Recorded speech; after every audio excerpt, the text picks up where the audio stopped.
38장과 39장에서 하나님께서 마침내 나타나셔서 욥과 그의 친구들에게 말씀을 시작하시면서 특별히 욥을 향해서 너는 대장부처럼 손을 허리에 두고 내가 너에게 묻는 질문들에 대답해 보아라 이렇게 말씀하시면서 뭐라고 말씀하셨냐면 38장 2절에 보니까 무지한 말로 생각을 어둡게 하는 자가 과연 누구냐?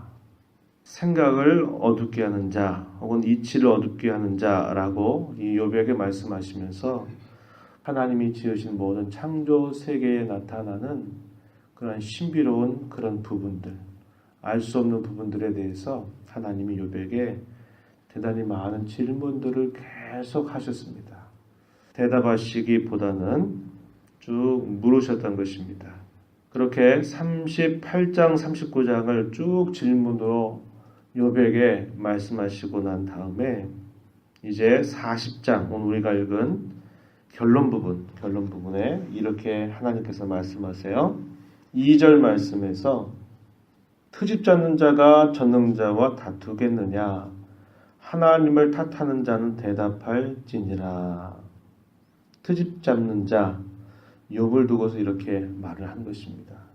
하나님을 탓하는 자, 다르게 말하면 하나님을 향해서 소송을 제기하고 고소를 한 너 욥은 나에게 대답해 보아라. 이렇게 하나님께서 말씀하십니다.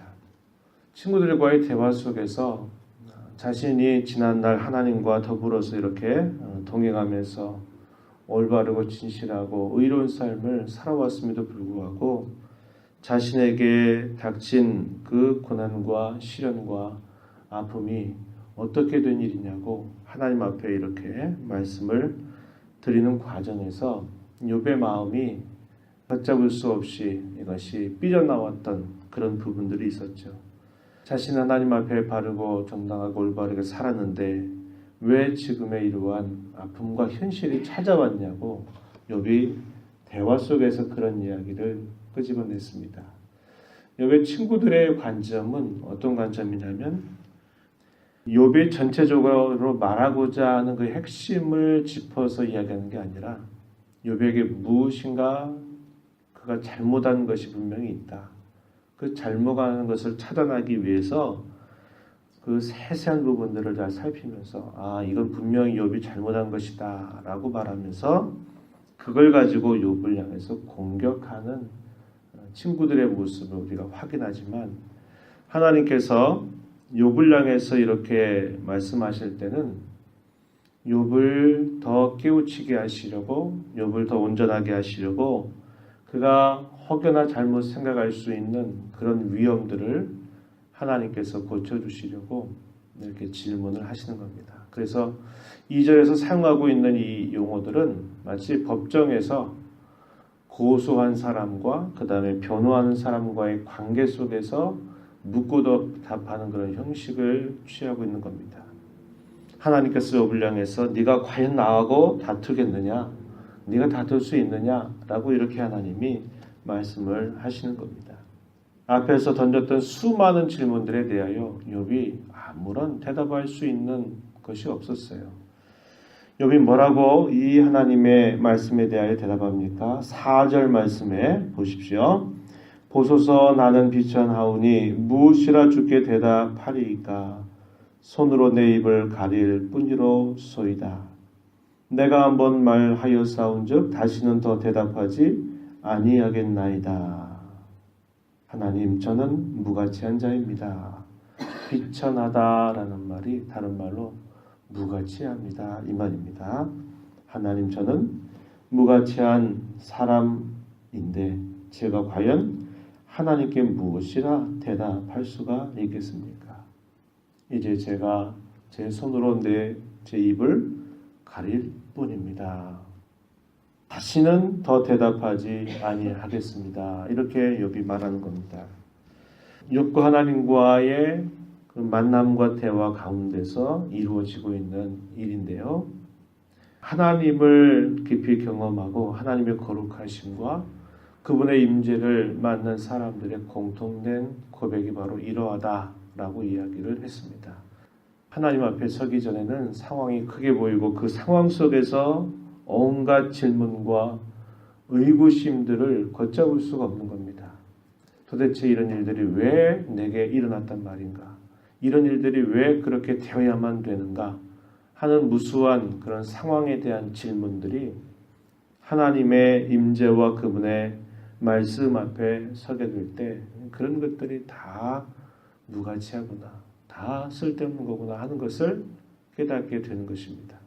하나님 앞에 많은 그런 의구심과 하나님께 뭔가를 말씀드리고 싶어서 괴로워서 찾아왔던 많은 성도들이 하나님을 배웠고 하나님을 만나게 되면서 그들의 상황의 변화는 아무것도 없지만 그들이 갖는 시각, 그들이 갖는 마음이 변화가 되면서 그들의 탄식과 아픔이 오히려 감사와 찬양으로 바뀌어지는 그런 많은 성경의 예들을 우리는 살펴보게 되는 것이죠. 하나님께서는 계속해서 이 욥을 향해서 묻습니다. 또다시 한번 하나님이 이제 두 번째 말씀을 길게 해 가시는데 어떤 말씀을 하시냐면요. 6절에서 그때 여호와께서 폭풍 가운데서 욥에게 일러 말씀하시되, 첫 번째도 그렇게 하셨는데요. 7절 너는 대장부처럼 허리를 묶고 내가 내게 묻겠으니 너는 대답할지니라. 역시 이것도 처음 나타나실 때 하셨던 하나님 말씀이셨습니다. 8절 이하에 보면 내가 내 공의를 부인하려느냐, 내 의를 세우려고 나를 악하다 하겠느냐, 내가 하나님처럼 능력이 있느냐, 하나님처럼 천둥 소리를 내겠느냐.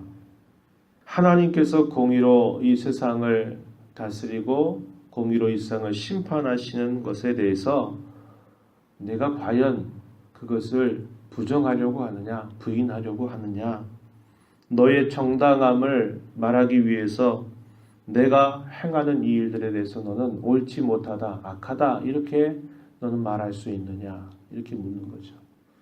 사람들이 그런 질문을 하는 거잖아요. 의인은 복을 받는 것이고 악인은 벌을 받는 것이 마땅한데 의인처럼 사는데 고통과 아픔을 주는 것은 옳지 않지 않습니까? 정당하지 못하다라고 말하는 겁니다. 왜 저렇게 바르게 사는데 왜 저런 아픔을 주시는 것인지 모르겠습니다. 그것은 합당치 않은 일이 아닙니까? 이렇게 그런 질문을 던지는 겁니다. 그건 하나님께서 뭔가 지금 이 잘못된 부분에 대해서 하나님 시정하지 않고 뭔가 잘못 다스리고 잘못 이끌어 가시는 거 아닙니까? 라고 하는 그런 질문과 맞다는 것이에요. 악인이 벌받는 것에 대해서는 당연하고 의인이 복받는 것은 당연한데 그와 반대되는 현상에 대해서는 뭔가 문제가 있는 거 아닙니까? 이런 거죠. 나는 바르게 하려고 하는데 왜 내 앞에 계속 이런 어려움이 있는지 모르겠습니다. 이게 하나님께서 이끌어 가시는 것 정말 맞나요? 라고 하는 식의 질문들을 사람들이 많이 던지는 것이고요. 욥도 아픔 속에서 그러한 것에 대한 의구심을 하나님 앞에 표현한 바가 있었어요. 그러니까 하나님께서 그것에 대해서 오히려 반문하시는 겁니다. 내가 공의로 이 세상을 다스리는 것에 대해서 내가 잘못됐다, 그것을 네가 과연 부인할 수 있겠느냐? 네가 옳다고 내가 정당하지 못하다고 그렇게 말할 수 있겠느냐? 이렇게 물으시면서 하나님이 말씀하시는 것, 네가 나와 같이 능력이 있느냐? 네가 천둥의 소리를 낼 수 있겠느냐? 라고 이렇게 하나님께서 계속 물으시는 겁니다. 역시 이 일도 욥이 아무것도 대답할 수 없는 그런 일들이죠. 이렇게 하나님 물으시면서 우리가 읽었던 10절에서 뭐라고 말씀하시냐면 너는 위엄과 존귀로 단장하며 영광과 영화를 입을 것이다. 너의 넘치는 노를 비워버리고 교만한 자를 찾아내서 그 교만한 모든 자들을 내가 낮춰라. 12절에 모든 교만한 자를 발견하여 낮아지게 하며 악인을 그들의 처소에서 짓밟을 것이다. 13절 그들을 함께 진토에 묻고 그들의 얼굴을 싸섬이란 곳에 둘지니라.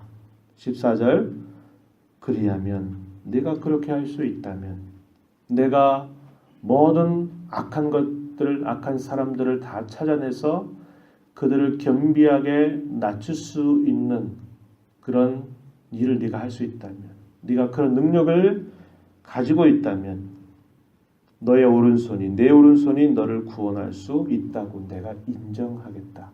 이렇게 말하는 겁니다. 이 말은 무슨 말일까요? 네가 할 수 있겠느냐? 이 세상에서 악을 행하는 그런 사람들, 은밀하게 행하는 그런 악행에 대해서 네가 다 발견해서 그들의 악을 다 심판하고 그들을 다 짓밟아 버릴 수 있겠느냐? 네가 그런 능력을 네가 가지고서 그렇게 할 수 있다면 너가 너의 손으로 구원할 수 있다는 것을 내가 다 인정해 줄 거다. 그러나 너는 할 수 없다는 겁니다. 그런데 하나님 뭐 하시는 분입니까?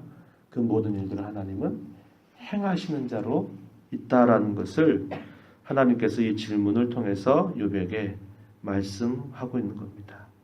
우리는 세상 가운데 일어나는 어떤 한 가지 일에 딱 우리의 마음이 꽂히게 되면 그 한 가지 일을 가지고 결국 어디까지 가져가냐면 그 모든 세상 속에 일어나는 주관하시는 하나님께로 그 문제를 가져가서 문제를 풀어달라고 이렇게 말하는 게 아니라 이게 왜 이렇게 됩니까? 어떻게 이렇게 하실 수 있습니까? 하나님 향해서 따지듯이 묻는다는 거예요.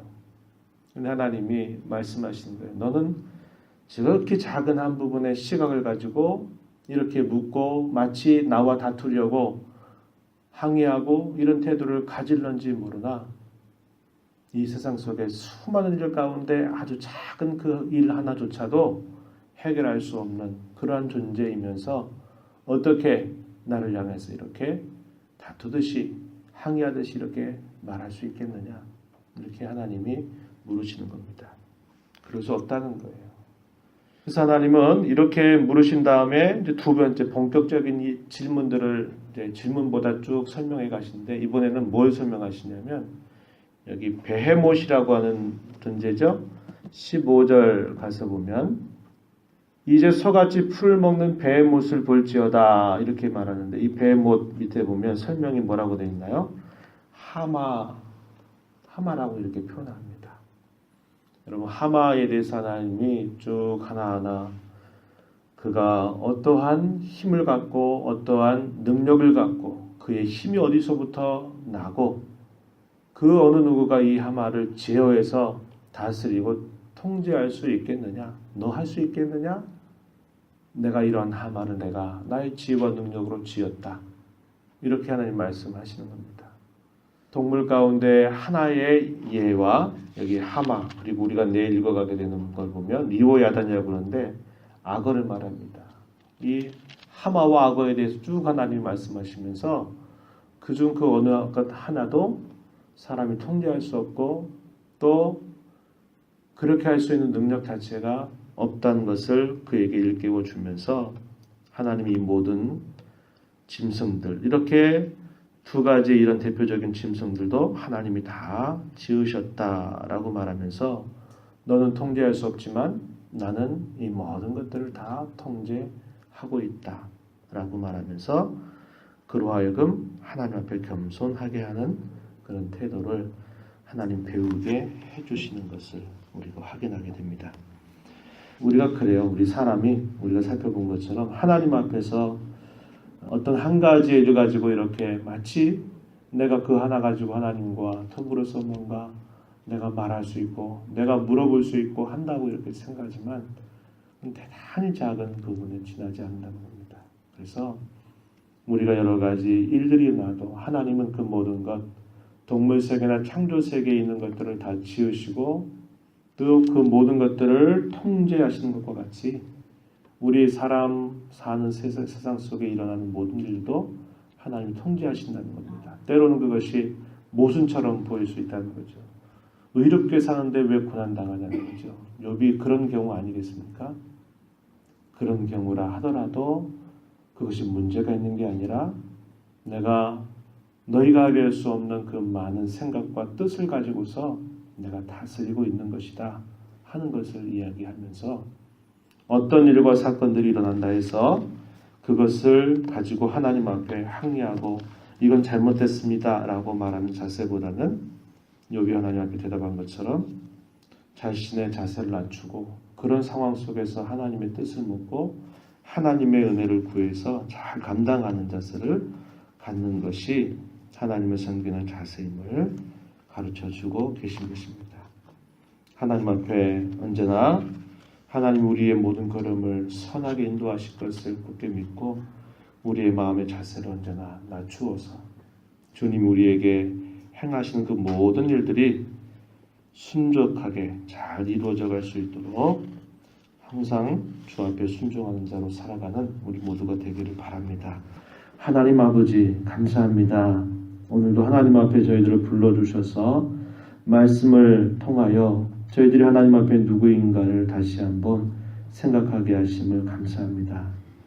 하나님은 우리가 알 수 없는 수많은 세상 가운데 있는 모든 창조의 질서들을 만드셨고 그 모든 일들을 다스리고 계실 뿐만 아니라 우리가 살아가는 사람 사는 모든 세상 속에서도 하나님이 이 모든 일들을 하나님의 지혜로우신 섭리와 뜻과 능력으로 이끌어 가시고 계심을 저희가 잘 기억하고 때때로 저희들의 삶 속에 모순처럼 보이고 또 우리가 이해할 수 없는 그런 일들이 우리 앞에 펼쳐질지라도 그것 때문에 우리가 시험에 빠지지 않게 하시고 오직 하나님을 의지하며 마음의 자세를 낮추고 하나님의 뜻을 순종하는 일에 집중하는 저희 모두가 되게 주옵소서. 예수님 이름으로 기도하옵나이다.